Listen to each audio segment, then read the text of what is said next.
Hey folks, this is Kalani. The WoW anniversary event was just unceremoniously dumped in our laps. I guess the dev team really didn't want us to take advantage of that sweet experience bonus while leveling in Shadowlands, eh? But this means we have one last big hurrah before the new expansion finally launches. So let's have a look at what there is to do in this year's anniversary event to celebrate yet another birthday of World of Warcraft. Before we jump in, be sure to pop by our live stream sometime over at twitch.tv/KalaniTV. We stream every Tuesday, Wednesday, Friday and Saturday, and we always love chatting with you wonderful folks, so I hope to see you soon. When you first log into a character during the anniversary event, the first thing you'll probably want to do is pick up your mail. You should have yet another anniversary package waiting for you, which includes a variety of goodies. You get 200 time-warped badges. These are going to be put to good use if you want to visit any of the vendors during the event. There's also a celebration firework with unlimited uses. Until the event ends, anyway. You'll get an invitation from the Time Walkers, which will lead you to a few other festivities going on during the event, and the big one, the one that everyone gets excited for, the experience and reputation bonus buff that increases with each year. We're on WoW's 16th birthday, so this year we get 16% increased experience and rep for the entire event. If you pop down to the Caverns of Time to hand in your invitation, you can complete the quest by talking to Chromie, who should then give you a quest relating to one of the special events, the Old Alterac Valley BG. We'll talk more about that in a second, because if you explore this little area of the Caverns of Time, you can find a few fun mini-games to take part in and some vendors with unique event items. You can play some Khadgar ball, kick the Khadgar over the goals to win some points. Well, there aren't really points, but we can pretend. Obviously, you want to kick it over to the red side because red means horde, which obviously means better. There are also some quests you can pick up from Historian Juper down here. One is a daily quest which asks you to answer a lore question, and it will reward you with 5 time-walking badges. Not too exciting, but also some easy badges nonetheless. The other quest is related to the old world bosses that have been revived yet again for this event. There's Lord Kazakh in the Blasted Lands. He can usually be found in this area on the map, which should be on screen if I didn't mess up this video completely. Then there's also Azure Ghost, who can be found in Ajara on the southern edge of the zone, and then the Dragons of Nightmare can be found at the Emerald Portals. There's one in Feralus, one in Ashenvale, one in the Hinterlands, and one in Duskwood. If you complete that quest, you will earn another 150 time-warped badges. The world bosses themselves have some goodies on offer. Item level 85 loot, which might not be the best right now, but it should be useful for any new alts you have lined up or that you've just leveled, and the bosses also have transmog items that are no longer obtainable outside of this event. So if transmog is your gig, they might be something to look into as well.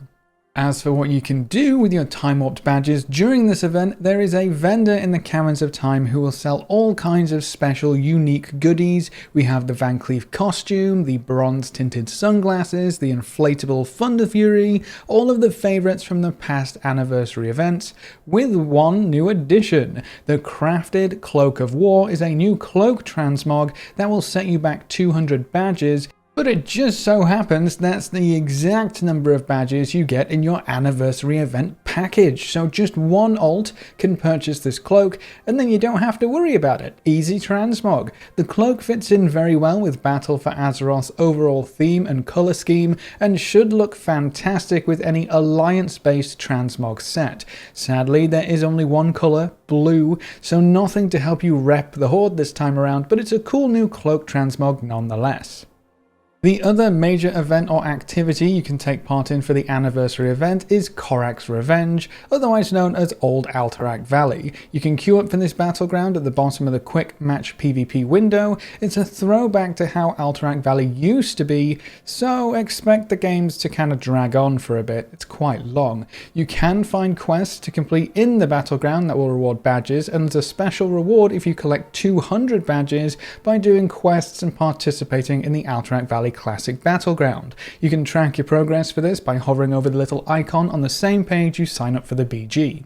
If you manage to collect those 200 badges, the rewards on offer are 2 mounts for your account. Now you can only use one on Horde and one on the Alliance, but you do get access to both. The Frostwolf Snarler for you to use on Horde characters, and then the Stormpike Battle Ram to use on your Alliance characters. I know the queues have been kind of wonky for the Battleground, so it might take you a bit of time to get these achievements done, but seeing as they were also available for last year's anniversary, this also might not be anything new for you, but if you haven't gotten these mounts, Old Alterac Valley can be quite a lot of fun.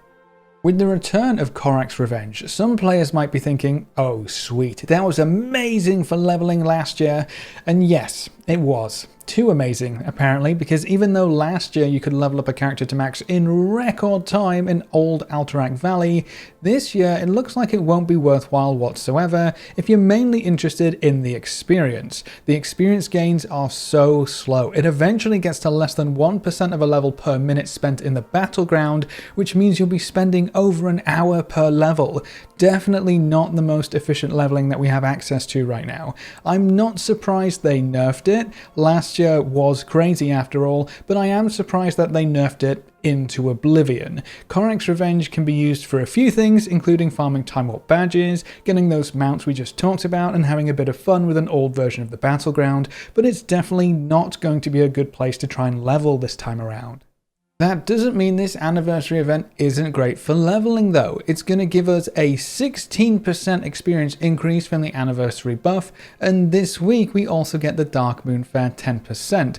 Tack that on top of the leveling already being super quick, and it looks like this might be the fastest it's ever going to be. Which, I know we've said it before, it's kind of hilarious, I feel like we've said it so many times over the last few months, but this time I'm super deadly mega serious. The only thing that could have potentially made this better is the Hallows End continuing for an extra week to overlap with the Dark Moon Fair. That would have given you an extra 10% on top of everything else. But with the 10% we already have, plus the 16% from the anniversary, plus the 10% from an experience potion, it's hard to beat for sure. So if you still have a few characters to level, the best thing you can do in this event is to level some extra characters. I know that's all we've been doing in the long wait for the Shadowlands expansion, just alts and alts and alts and alts, but if you have any more leveling left in you, it's super fast right now, almost no matter what you do to level, except maybe Korrak's Revenge. So, is there anything new to do in this year's anniversary event?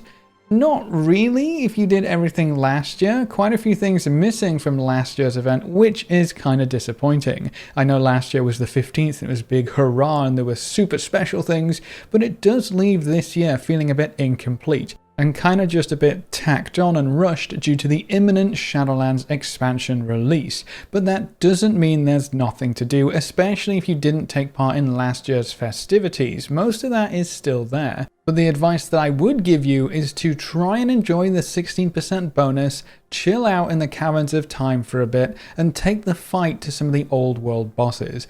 Personally, I would recommend slowing it down and not really rushing into anything. Don't push yourselves too hard. With Shadowlands right around the corner, you don't want to get burnt out just before a new adventure is about to start.